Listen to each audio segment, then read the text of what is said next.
Ivar Jenner jadi starter di tim senior FC Utrecht. Oleh Romeni cetak 1 gol dan 1 assist. Ramai soal Kim Panggon dituntut bayar 3 juta ringgit. Martin Paes gagal mentas di Serie A Italia. Gagal kalahkan Myanmar. Fans timnas Vietnam hina timnas Indonesia. Coach Sintayong tegaskan soal target tim merah putih di putaran ketiga. FIFA kembali soroti capaian tim merah putih. Simak informasi selengkapnya sebagai berikut.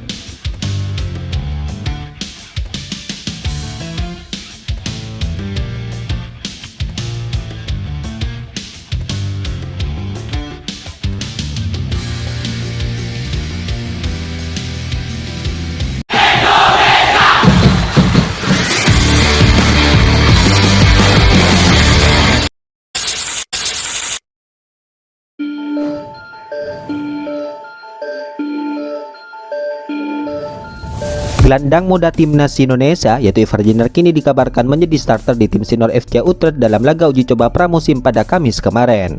Ya, diketahui Ivar Jenner ini merupakan pemain FC Utrecht U21 yang bergabung sejak musim panas 2022 yang lalu. Kabarnya kontrak sang pemain ini masih sampai musim panas 2026 nanti.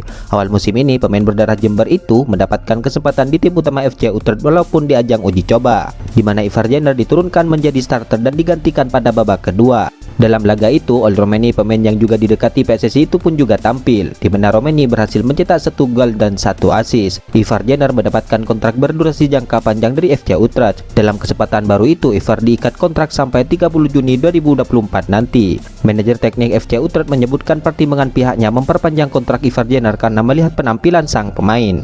Di musim lalu, sang pemain tampil 18 pertandingan. Kami sangat senang dengan perkembangan Ivar Jenner selama beberapa waktu terakhir. Dalam pertandingan divisi yang dia mainkan bersama Jong FC Utrecht, dia tampil dengan cara yang baik dan meyakinkan, kata manajer teknik FC Utrecht.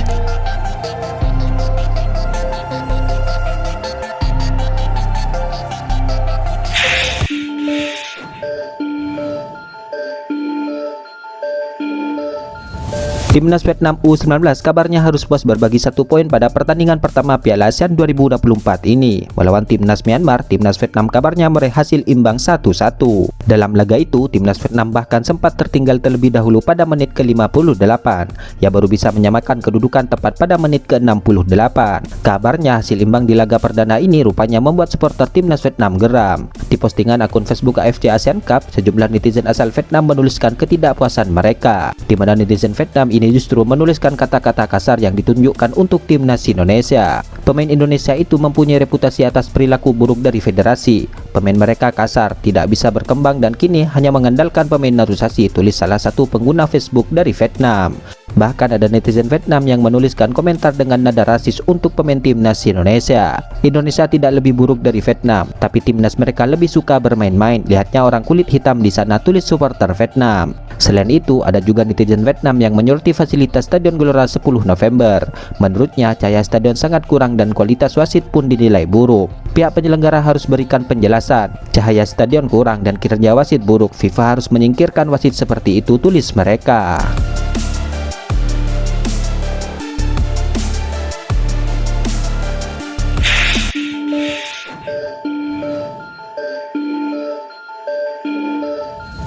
Coach Sintayong kabarnya bersikap realistis tentang peluang timnas Indonesia di putaran ketiga nanti. Di mata sang pelatih, timnas Indonesia bisa bersaing untuk peringkat ketiga atau keempat di grup C ini.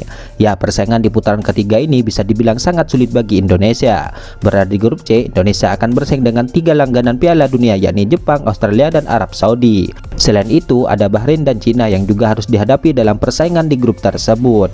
Dari 18 peserta putaran ketiga ini akan dibagi ke 3 grup, hanya juara dan runner-up grup yang akan lolos ke putaran ke final. Tim peringkat ketiga dan keempat akan bermain di laga putaran keempat dan tim posisi kelima dan keenam akan tersingkirkan. Menurut saya tidak masalah karena kami tidak menargetkan posisi 1 atau 2 di grup C kualifikasi Piala Dunia 2026, ujar Coach Sintayong. Kami lebih baik melawan tim yang lebih kuat seperti tim peringkat 1 atau 2. Jika ada situasi saling mengalahkan itu akan bagus, lanjut sang pelatih. Target saya adalah mencapai posisi ketiga atau keempat grup. Akan bagus jika bisa mendapatkan 2 tiket ke Piala Dunia 2026. Jika tidak, kami akan bermain di playoff Piala Dunia 2026 dengan tiket 0,5. Jadi tim peringkat 1 atau 2, siapapun yang datang tidak masalah untuk kami, tutur Coach Sintayong.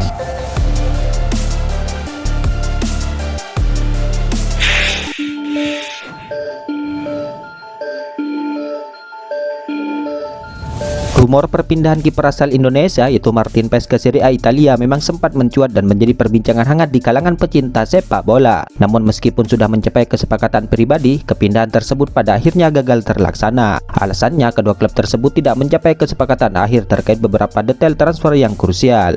Situasi ini tentu saja menjadi kabar yang mengecewakan terutama bagi Martin Paes yang sudah siap untuk melanjutkan karirnya di Italia, di mana Martin Paes sudah mengungkapkan keinginannya untuk bermain di kompetisi Eropa yang lebih bergengsi. Selain itu, kabarnya Empoli membuat manuver kejutan dengan resmi mendatangkan kiper AC Milan. Hal itu disebut ia memilih untuk menggeser transfer kiper asal Indonesia yaitu Martin Paes. Kiper AC Milan itu resmi diperkenalkan oleh Empoli sebagai rekrutan terbarunya pada Jumat dini hari tadi waktu Indonesia Barat. Diumumkan via media sosial resmi Empoli mendapatkan jasa kiper tersebut dengan status pinjaman dari AC Milan. Langkah ini semula diterapkan kepada sosok kiper Martin Paes. Akan tetapi FC Dallas lebih memilih untuk menguangkan Martin Paes ketimbang meminjamkannya.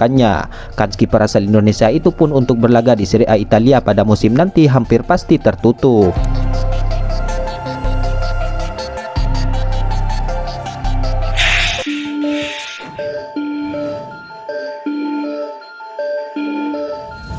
Federasi Sepak Bola Malaysia kini kabarnya membantah soal kabar federasi menuntut uang kompensasi sebesar 3 juta ringgit atau setara 10,3 miliar kepada Kim Panggon yang mundur secara tiba-tiba dari kursi kepelatihan timnas Malaysia. Ya, sebelumnya FAM disebut akan berusaha menuntut kompensasi sebesar 3 juta ringgit kepada Kim Panggon karena melakukan pelanggaran kontrak. Ya, diketahui pelatih asal Korea Selatan itu mundur dari timnas Malaysia meski masih menyisakan kontrak hingga akhir 2025 nanti.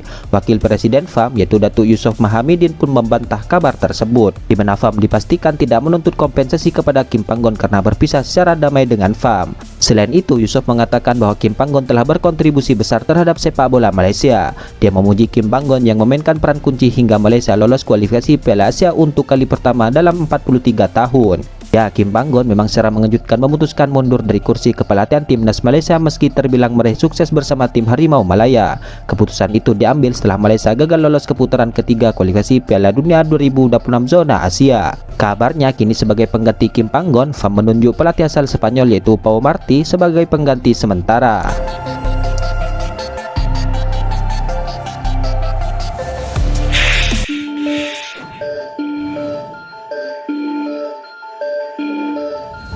Kenaikan ranking dunia timnas Indonesia kini kembali menjadi sorotan bagi FIFA. Anak asuh Coach Sintayong itu kini kabarnya menempati urutan ke-133 dunia.